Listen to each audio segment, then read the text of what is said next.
I have been having trouble sleeping lately. Not because I'm anxious about what I need to do tomorrow, or what I needed to do today, but because I'm afraid I'm going to die in my sleep. I'm afraid that when I die, it will appear to everybody else that it happened during a peaceful slumber, but in reality, it will be during a terrifying nightmare. My first real job was at a retirement community that offered independent living, assisted living, and hospice. During that time, I experienced a lot of life and death. Mostly death. One of our residents died in her sleep, and when they were carrying her out of the hospice wing, the sheet that they used to cover her fell off. The rigor mortis had set in, so her face was contorted, frozen with gaping eyes and a gaping mouth. Her hands were stiffened, clawing at the air in front of her as though she were fighting something off. I imagine that when I die, my exterior will appear peaceful, but on the inside, I will feel exactly the same way this old woman looked. My sleeping disorder began in my late teenage years, although you could say there were signs of it much earlier on. My parents called them night terrors or hallucinations. I can remember the very first one, as clear as if I had experienced it 1,000 times, though I had only experienced it once. When I was 7 years old, I woke up in the middle of the night and I sat up in my bed. The room was lit up from the moon shining in my window, allowing me to see as well as a bad 90s movie night scene. If you don't know what that is, directors in the early 90s would recreate night scenes by putting a blue lens filter on their camera and shoot it during the day. It was a horrible effect, but it worked for the Terminator. This is exactly how well I could see in my bedroom. The only door was directly across the room from me, and the only window was directly behind me. My headboard was against the wall, just below the window, so when I looked behind myself, I could see my entire front yard through the window from where I sat. My yard layout consisted of 2 massive Palo Verde trees and several untrimmed bushes that prevented me from seeing anything beyond the yard itself. I remember the moment that I realized that something was wrong, when I noticed a large tombstone in the middle of the yard.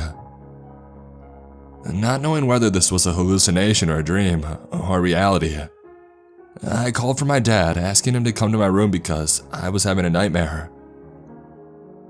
While I waited for him, I looked closer at the tombstone and saw the face of a large clock in the front, instead of an inscription. The time was 10:59, with the second hand just under a minute from the top of the hour. My dad came into the room and climbed into bed with me, immediately falling back asleep. I watched the tombstone as it struck midnight and a deep bell gonged loudly 3 times. Soon after, the grave upon which the tombstone laid opened to expose a pit about 3 feet wide, 7 feet long, and I had no idea how deep because of the angle of my view from where I sat. A thin fog came from the grave and filled my yard about 2 feet above the ground. Once the fog grew so thick that the ground became completely hidden, one by one, women started floating from the grave in single file. They were identical, each wearing a long white nightgown with straight, arm-length black hair. I couldn't see their faces because, as they rose from the ground, they weren't facing me. The first woman led the rest in a line towards my front door, which from the outside was only a few yards to the left of my window. For some reason I can't explain, I knew that these women were coming for my dad. I started screaming at him, "Wake up, they're coming for you, they're going to get you, Dad." I look back and laugh at what he must have thought, waking up to this demon child's hallucinations.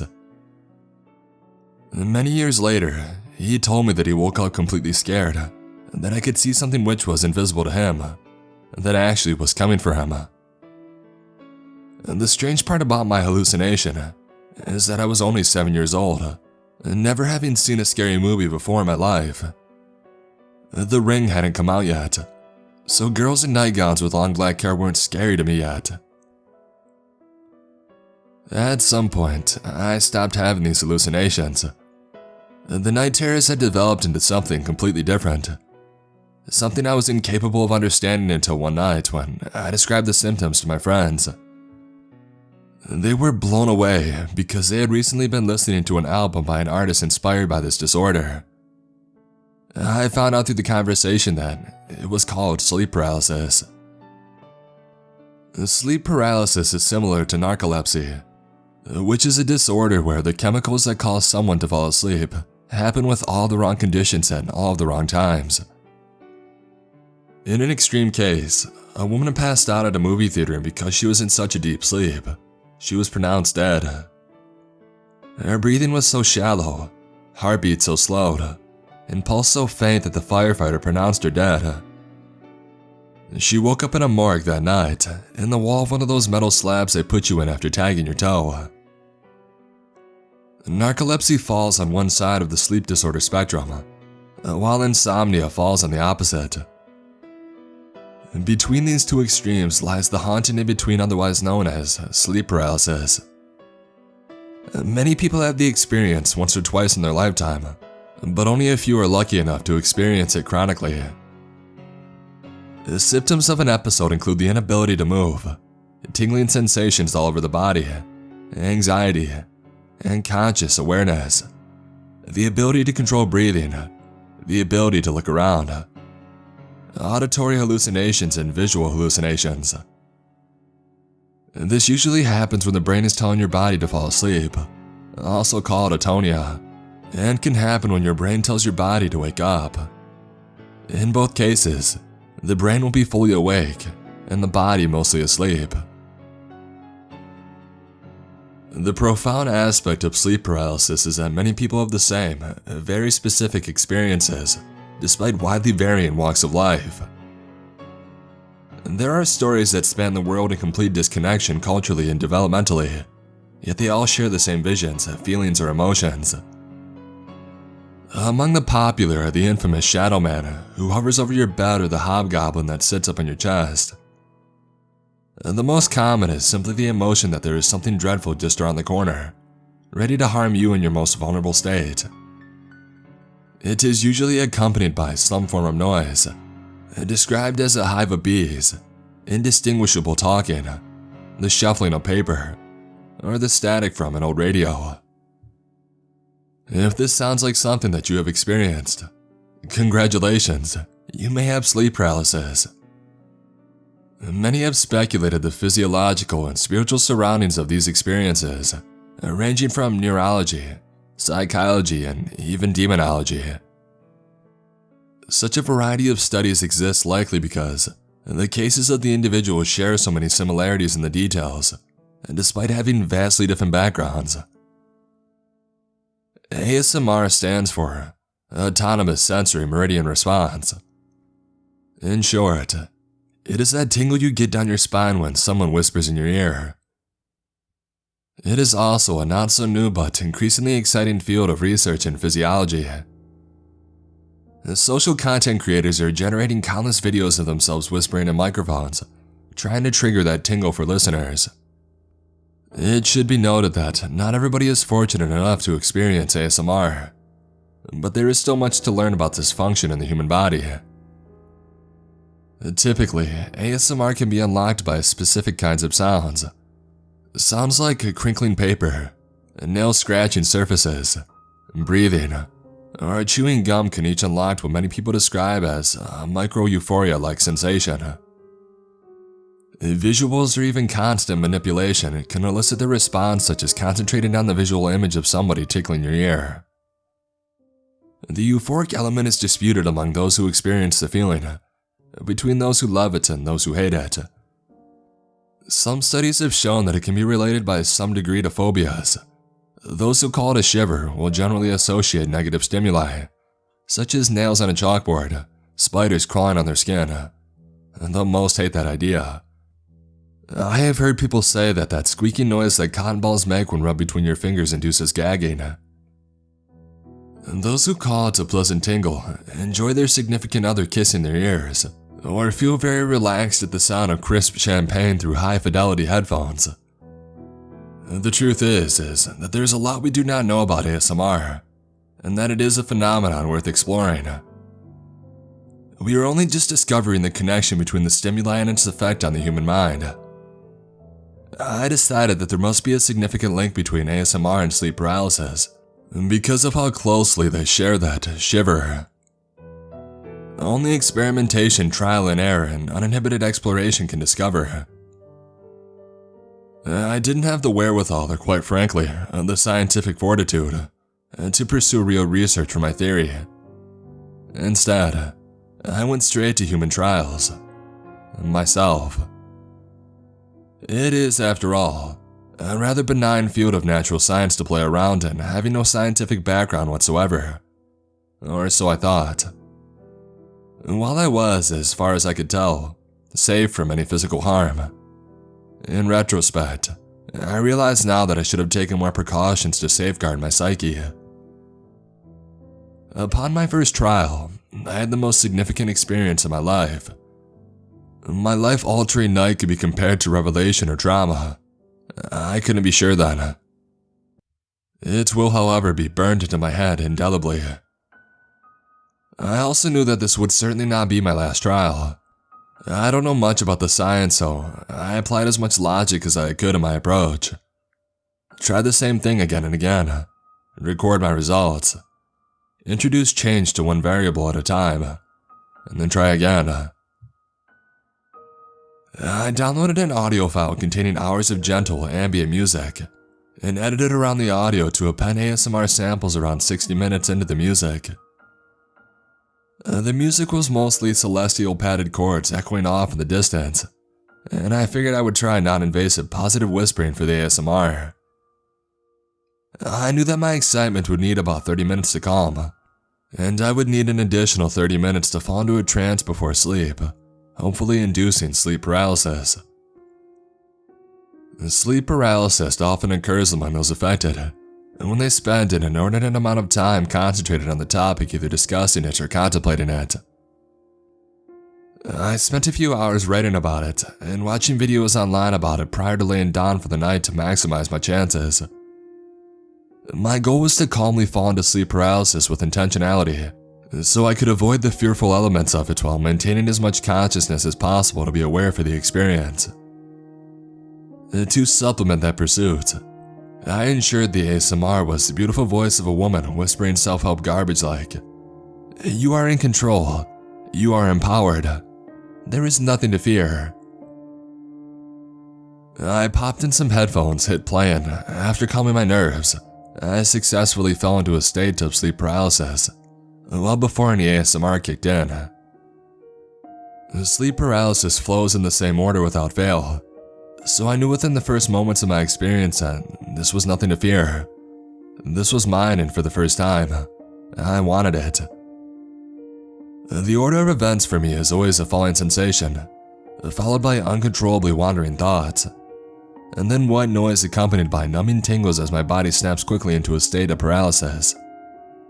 Despite my best attempts, the deep-seated angst settled loudly into my mind. The worst part about sleep paralysis is the inability to scream. I will be so incapacitated that I cannot move anything, but I can look around and can muster the strength to make slight, talking in your sleep sounds that I can hear but not understand. In my head, I am screaming help, but I only can evoke a stifled, slightly audible mumble. This was my state of being when the ASMR kicked in. I could barely hear the breathy sounds of her voice in the distance, but immediately felt a flow of negative energy accompanied by her presence. The ASMR voice began. Her voice grew closer, louder, finally exceeding the sounds of my eternal white noise and the ambient music, which had turned from pleasant to unnerving somehow. Something within me felt as though it wasn't her that I feared. It was though she were the warm, pleasant angel that the devil was using as a vessel to approach me. Somehow she was the facade of the terrible malevolence, like the beautiful face of true evil. She was trying to get at my body through my ears, almost requiring invitation, allowing the evil behind her to follow. While this part of the experience was unique compared to others, one part of it was not. The crescendoing intensity of fear, noise, and chaos lasts a few moments but feels like hours. It created a panic that increased my pulse and caused a cold sweat. I felt that at the climax of the crescendo, I would die. As her voice was just in my eardrum, speaking incomprehensibly as if in another language, or perhaps as unclear as someone speaking in the room next door. I strained my consciousness to make sense of what she was saying. "Let in." I thought I heard her voice at first, but I couldn't be sure if that was what I truly heard, or my own internal projection of the culmination of these emotions. Did she say, "Let me in"? Finally, a second and last time, as clear as someone whispering directly into my ear, I heard her say 11. I tried with every ounce of my being to conjure the strength to scream, and in the same way I could hear my mumbles before. I heard myself mumble, "Yes." Immediately, there was a deafening bang that came from directly above me, like someone had slammed a baseball bat against my ceiling. I looked up and there he was. The shadow man stood at the foot of my bed, staring down at me though I couldn't see eyes from his silhouette. Rather than comfort any rambling fears in my head, I closed my eyes tightly and I prayed to God that I would be made safe. I prayed until I felt the presence leave and the fear subsided. By the end of the episode, when I had finally snapped out of paralysis, my audio sample had finished, which had meant I had been in this state for hours, losing most of the night. Not that it mattered, because I didn't sleep until daylight. I discovered two things through my experience: that ASMR and sleep paralysis are linked somehow, and that the potential of overlapping them in a controlled environment is terrifying and exciting. I should be honest though. The life-altering aspect is that this event, either by chance or by effect, was accompanied by another event. I could not get over the number 11 for the entire morning. I kept asking myself what it could possibly mean, as it had been such an insignificant number to me. Should I go around looking for 11s everywhere I turn? Or should I wait until November? Or just until 11 p.m.? I came to the conclusion that I won't know until it just hits me. When I received the phone call the very next day that my grandfather passed away, of course I realized that my experience last night had some correlation to this event, and that the number 11 is significant. It's only a matter of time and more trials before I find out. My sleeping has improved significantly since the first attempt at my experiment. In fact, I can't remember ever sleeping this well. I'm worried that this endeavor is coming with a cost, but still, I can't connect any direct relationship between what I'm doing and the effects on myself. I suppose that is a downside of a sloppy, unscientific approach. I should describe the one change I've noticed since the whole thing began. The first glaring change is that I wake up each morning with a dead leg that doesn't wake up for hours. I don't mean the pins and needles sensation either. I mean a completely numb leg that is still mobile if I will it enough. It's bizarre, but not painful or alarming enough to be worried. I repeated my experiment over the course of a week to be sure that my experiences were consistent. And they were. The pleasant women and the shadow men visited me each night, with the woman whispering 11 and the scent of the shadow man wanting to enter my body. After a week of experiencing the side effect of my dead leg, I moved on and I changed to unvariable. I found another ASMR sample of a woman whispering negative emotional statements instead. I wondered if certain phrases translated into what I would perceive during sleep paralysis. If "you are in control and you are empowered" would somehow result in 11, and then I wanted to see what the opposite would do.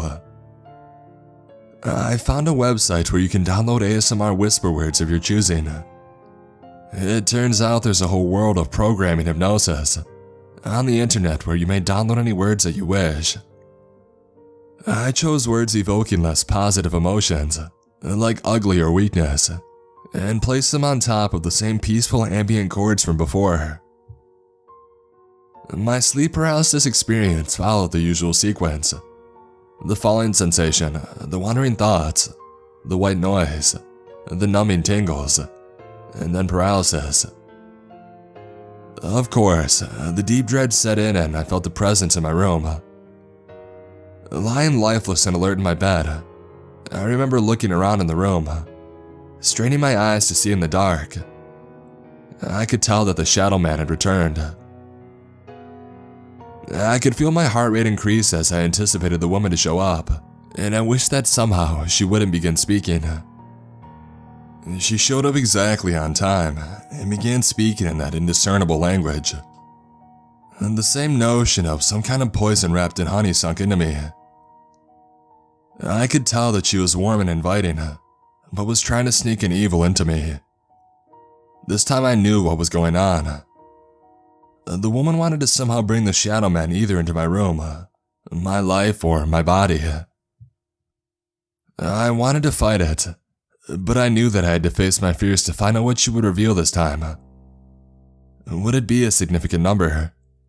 Would it foretell or even forebring another event? Despite the sinking fear that it would be something terrible, I suppressed my instinct to jolt awake. My eyes had adjusted to the darkness and the Shadow Man was standing at the foot of my bed. The same silhouette as before, ominously staring at me, stood there as the woman's voice grew louder in my ears. I couldn't make out her words just as before, because the white noise was deafening like a beehive right by my head.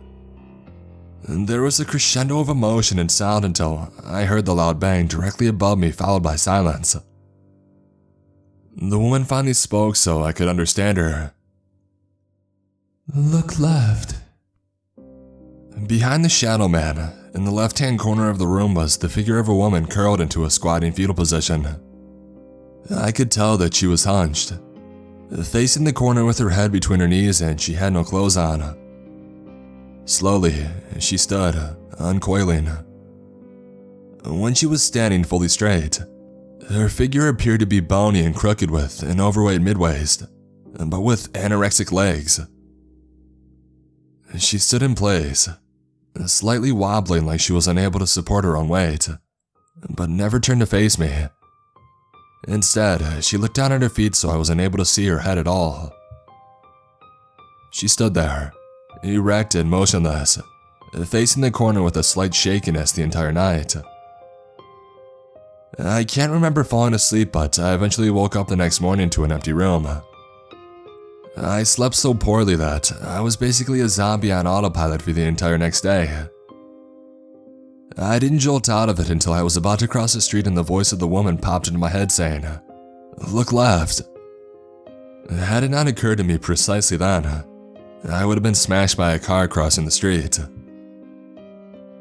These messages had been ambiguous enough to be incredibly difficult to draw the connection between the voice of the woman and the events for the following day.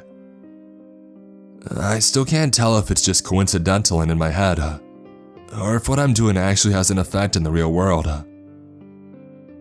I know for sure that the sleep paralysis and ASMR configuration get the same results, if I use the same configuration each time though. In a commitment to the science behind my approach, I listened to the same audio sequence each night for a week. For a week, I was visited by the Shadow Man and the woman who continued to whisper, "Look left," in my ear each night just the same. I found her in the same corner of my room each night, in the same position, unchanging. I can confirm since then that the specific words I had chosen for the iteration of ASMR resulted in the specific results of my sleep paralysis experiment. The strange thing is that both sets of the words I picked resulted in sleep paralysis experiences. They both affected my next day very significantly and specifically. I picked them myself, so I need to be sure that I'm not tainting my results somehow. In my next set of experiments, I'll have to do something differently to be sure it's not my own mind messing with me. Maybe I'll pick something at random, or let someone else choose what words to inject into my brain during sleep paralysis. A lot has transpired over the course of several iterations of my experiment. Events and physical changes that have occurred that have convinced me I'm onto something big. First, after my second change was introduced, my morning dead leg went away completely. I have instead awoken to several clogged sinuses to the point of being completely deaf in one ear. In any other case, I would assume that I was just coming down with a cold. But the effects were only felt when I listened to the specific audio samples those nights. I also avoided a major crisis at my grandfather's funeral. While it may seem rather unremarkable, a simple act of self-control saved the day during a major breakdown involving my mother. As uneventful as it might seem, in my experience, this was a huge event. So far, each trial iteration has resulted in a significant event the day after it changed my experimentation process. To understand the significance of the seemingly insignificant event of my grandfather's funeral, a little background is needed on my mother. Schizoaffective disorder is an overlapping condition that sits among schizophrenia and bipolar disorder, and my mother has it. Think of the unpredictability and the inconsistency of the mood swings, paired with the hallucinations and delusional behavior of schizophrenia. It's difficult to diagnose because so little research exists on this part of the spectrum of the psychotic disorders. She therefore was misdiagnosed with schizophrenia and bipolar disorder respectively when I was a child. She spent much of my childhood alternating between catatonic reclusion, manic abuse, and hospitalization with shock therapy.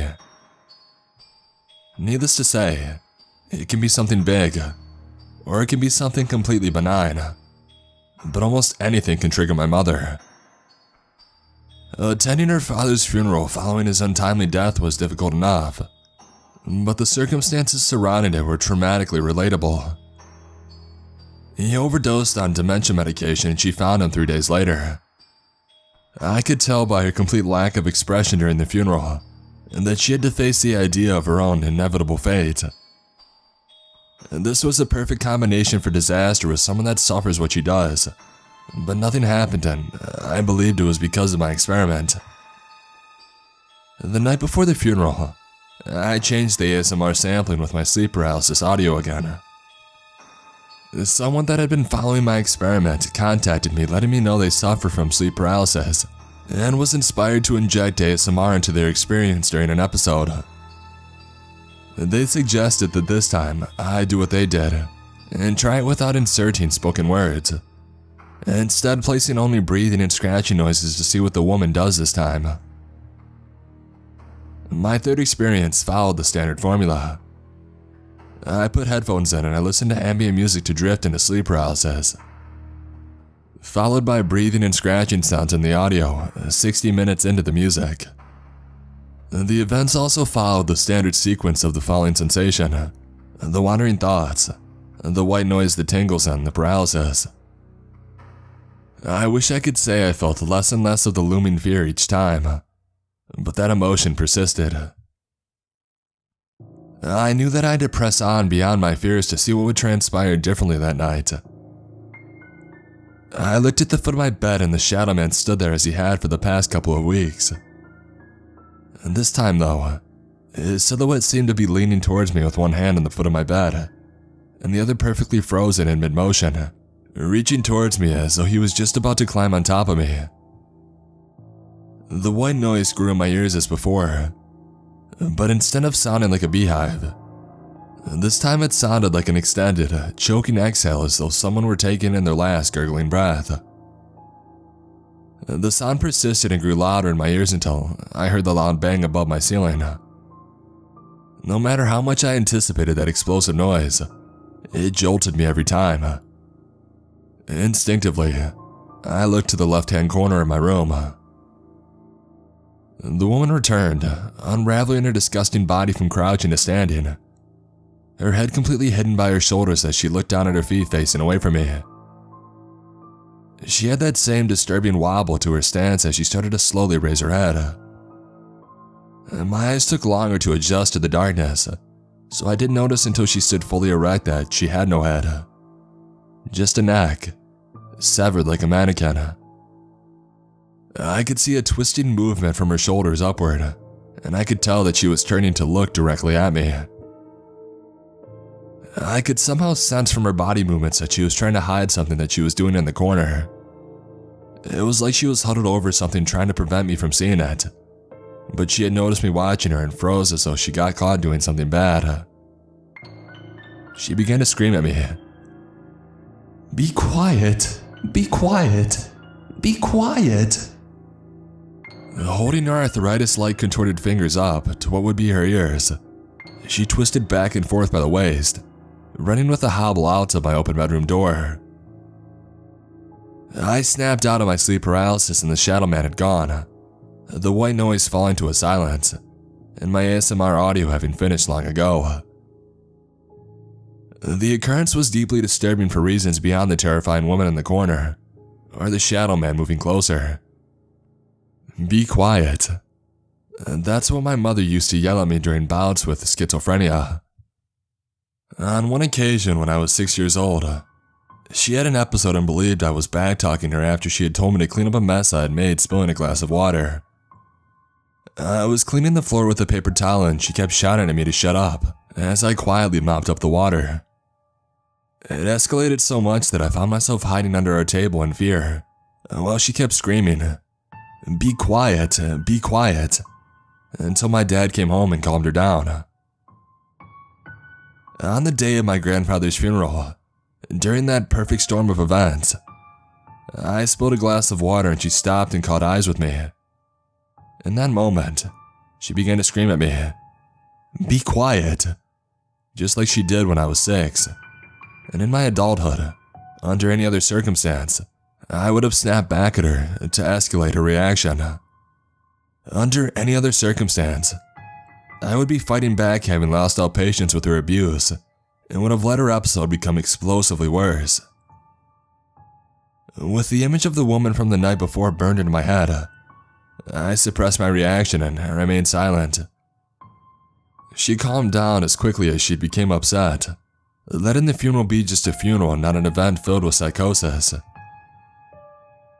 As usual, I repeated this iteration of my experiment as well as my previous iteration to test my sleep paralysis experiences for consistency.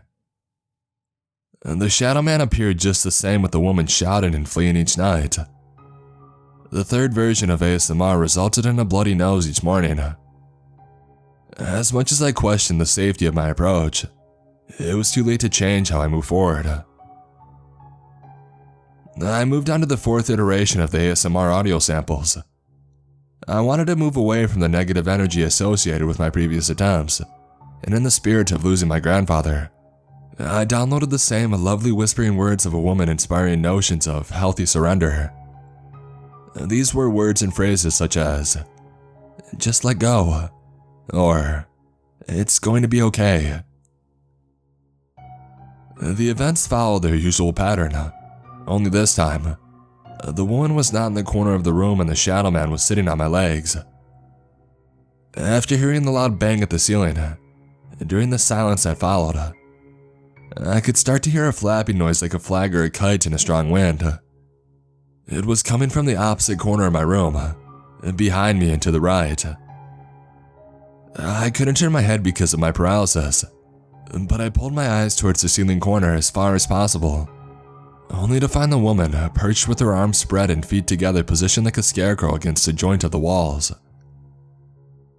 The woman was wearing a tattered gown that was flapping in the air, making the noise that I had been hearing. Again, I could see from her slightly tilted, twisted neck that she was looking down directly at me. I could sense that I needed to remain transfixed on her or something bad would happen.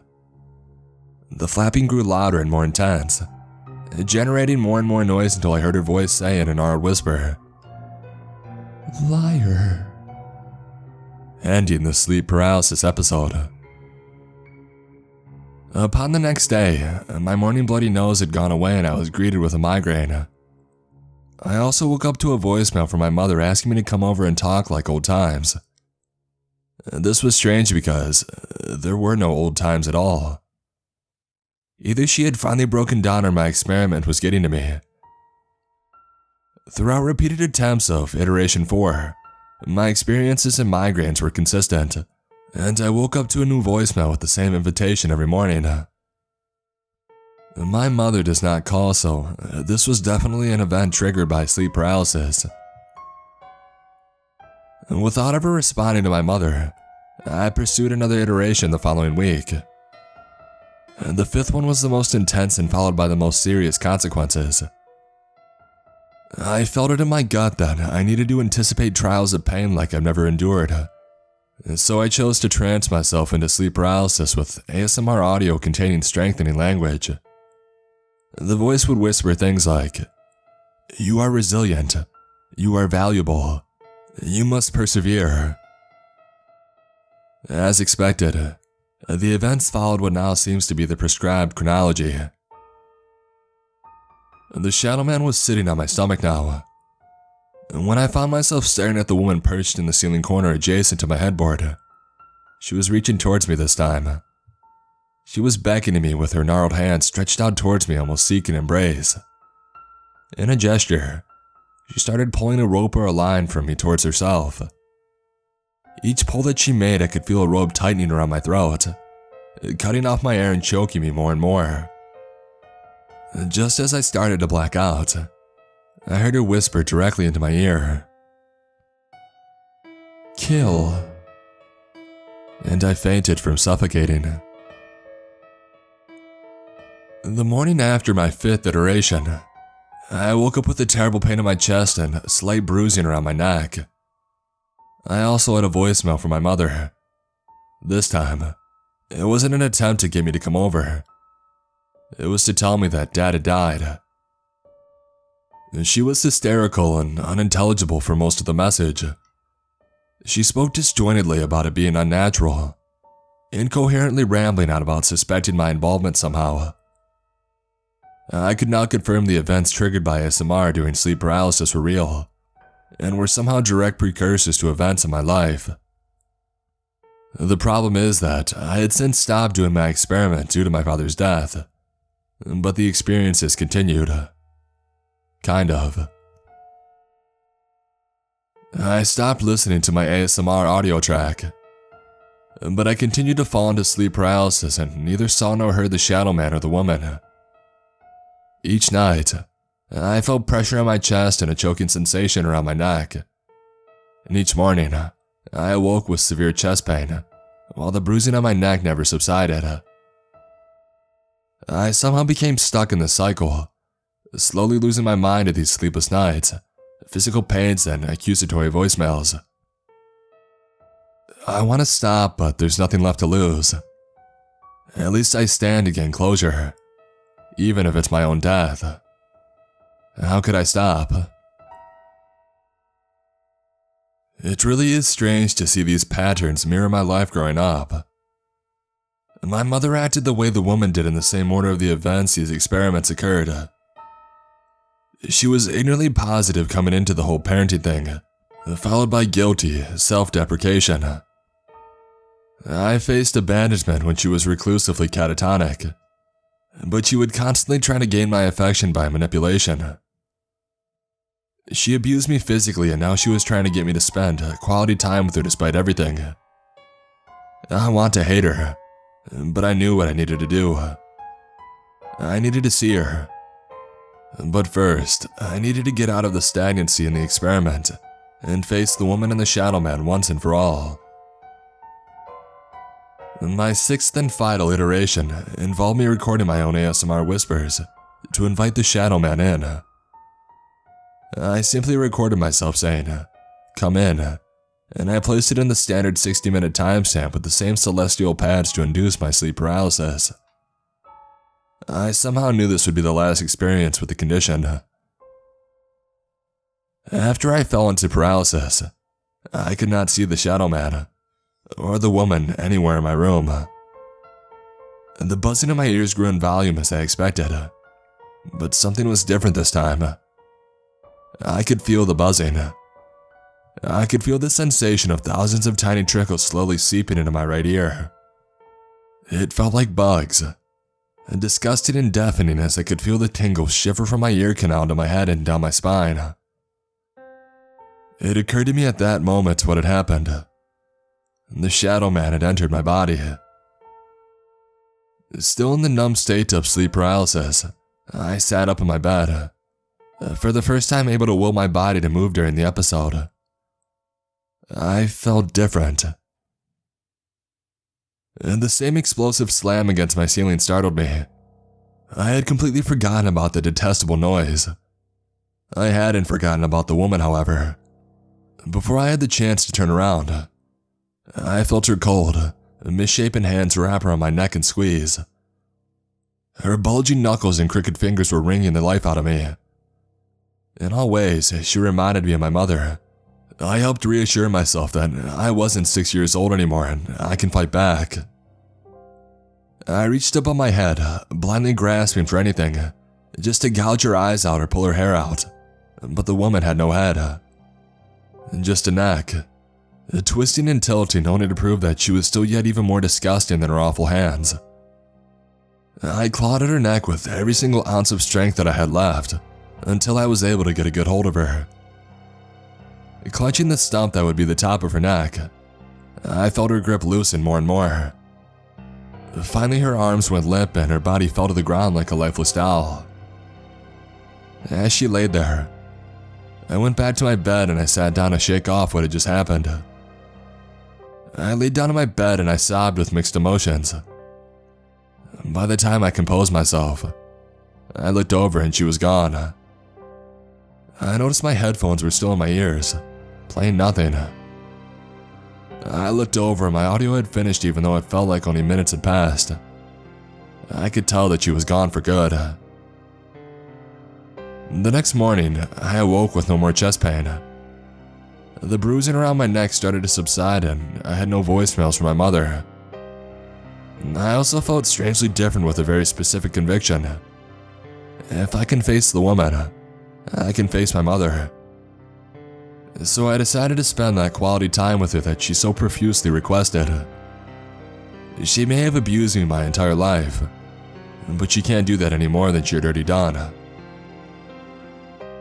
I now believe with certainty that sleep paralysis is connected with the real world, because it is the real world. I know this because the pattern I discovered through each experiment iteration had been drilled into my brain over weeks of trials. I have proof, you see, that the events in my sleep paralysis directly impact events in the real world. I visited my mother the day after my 6th test and we finally caught up. We shared countless stories as she prepared a pot of tea for us. We talked about my father, and her father, even some hardships of my childhood. She kept apologizing to me for everything, and while I insisted that it wasn't necessary, she insisted that it was. Induced sleep paralysis has a profound impact on reality. A profound impact on the following day, to be specific, and this visit fell on the following day. My watch beeped at the top of the hour when my mother returned to the dining room with 2 fresh cups of tea for us to continue chatting over. I almost ignored it, but I glanced anyway. 11 a.m. 11. By instinct, programmatically, I recalled the sequence from my experiments. 11. Look left. I looked left and I noticed a teapot sitting on the counter a few feet from me, next to some clutter. There were little yellow bottles with unscrewed caps. Prescription bottles. They had my grandfather's dementia medication in them. Was she trying to poison me? Be quiet. The next phrase popped into my head. I knew not to say anything to call attention to my suspicion. Instead of sipping tea, I listened to her begin to ramble, which was usually a sign of a neurotic episode. She went on this tangent, essentially telling me she believed my father was having an affair, and a good riddance for him. She kept oddly injecting that she felt insulted that I wasn't having any tea. and finally she told me that my father had committed suicide. Liar. When the voice of the woman popped into my head, I immediately realized the truth. She had killed my father. She had killed my grandfather. And she wanted to kill me. Kill. The sequence of sleep paralysis events had finally came full circle. I kept my composure, even though she started crying heavily about how her best friend died and now my only child won't even spend time with me or drink the tea that she had just made for me. When she finally looked up from her tears and asked, "How is it?" I noticed her neck looked familiar. A dry crusted wrinkle ran horizontally across her neckline, as though she was decapitated, and had a scar from being put back together. "I don't want any," I said. She reacted so quickly that before I could finish the words, she charged at me screaming at the top of her lungs, lunging at my throat. Her hands were soft and smooth, but still somehow reminded me of the woman strangling me from the night before. I clawed back out of pure muscle memory, choking the life out of her before she could do so to me. I can recall in incredible detail each day that she had abused me as a child. I can recall in the same detail each sleep paralysis experience, and the words uttered by the woman visiting me each night. I will always be able to recall in grave detail my own mother trying to strangle me to death. Sleep paralysis is unlocked when you find the right trigger, but you might not like discovering the realities it keeps. Try it at your own risk.